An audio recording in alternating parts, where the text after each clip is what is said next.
જામનગરમાં આવેલ આયુર્વેદ ક્ષેત્રે રાષ્ટ્રીય મહત્વનો દરજ્જો ધરાવતી દેશની એકમાત્ર સંસ્થા institute of teaching and research in Ayurveda એટલે કે ઇટ્રા દ્વારા ધન્વંતરી ગ્રાઉન્ડમાં આયુર સ્વાદોત્સવ અંતર્ગત 2 દિવસીય આયુર્વેદ ફૂડ એક્સપોનું આયોજન કરવામાં આવ્યું છે.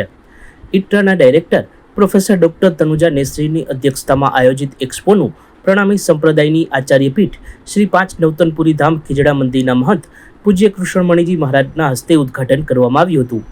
એક્સપોમાં કુલ 32 પેગોડામાં 150 પ્રકારની વાનગીઓ તથા હેલ્થ પ્રોડક્ટ પ્રસ્તુત કરવામાં આવ્યા છે.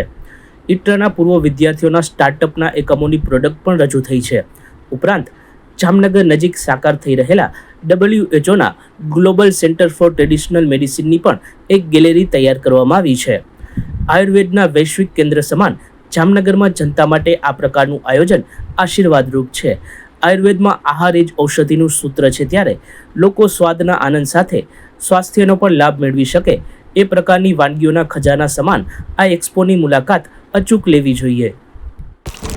આયુર્વેદ અનુસંધાન સંસ્થાન દ્વારા આજે આયુર્વેદનો અલગ અલગ પ્રોડક્શનનો એક્સપો આયોજિત કરેલ છે. એ આપણા માટે ખૂબ ઉપયોગી છે, પૂરી માનવતા માટે ઉપયોગી છે અને વાતાવરણને સંતુલિત કરવા માટે પણ એ ખૂબ ઉપયોગી સિદ્ધ થશે. હમણાં આપણે રાષ્ટ્રીય સ્વયંસેવક સંઘે પણ એમને જે પંચ પરિવર્તનોમાં પર્યાવરણ માટે એ ખાસ ધ્યાન આપવા માટે લોકોને શીખ આપી છે. તો પર્યાવરણને સુધારવું હોય તો આપણે પ્રાચીન વૈદિક પદ્ધતિ ઉપર જવું પડે. એ સ્વાસ્થ્ય સંબંધી વૈદિક વિજ્ઞાન છે, એને જ આપણે આયુર્વેદ કહેતા હોઈએ છીએ.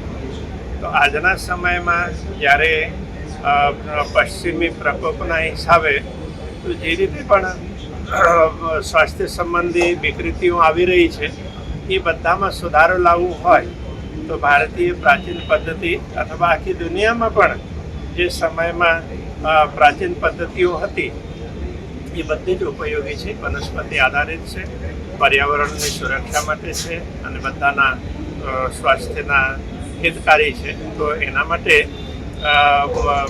ઇટ્રાએ ખૂબ સારું કામ કર્યું છે. તો હું ડાયરેક્ટર શ્રી છે અને બધા સ્ટાફને ખૂબ ખૂબ શુભકામના આપું છું અને જામનગરની પ્રજાને અથવા જામનગરની આજુબાજુની પ્રજાને ખાસ વિનંતી કરું છું કે આવે અને અહીં જોઈએ. અને ખાસ કરીને મહિલાઓને અમારે ખાસ આગ્રહ છે એ આવે, જોઈએ અને વાનગીઓ કઈ રીતે બનાવવી જોઈએ સ્વાસ્થ્યના હિતને ધ્યાનમાં રાખીને એ બધું જાણી જશે તો છોકરાઓનું સ્વાસ્થ્ય સારું રહેશે, આખા પરિવારનું સ્વાસ્થ્ય સારું રહેશે.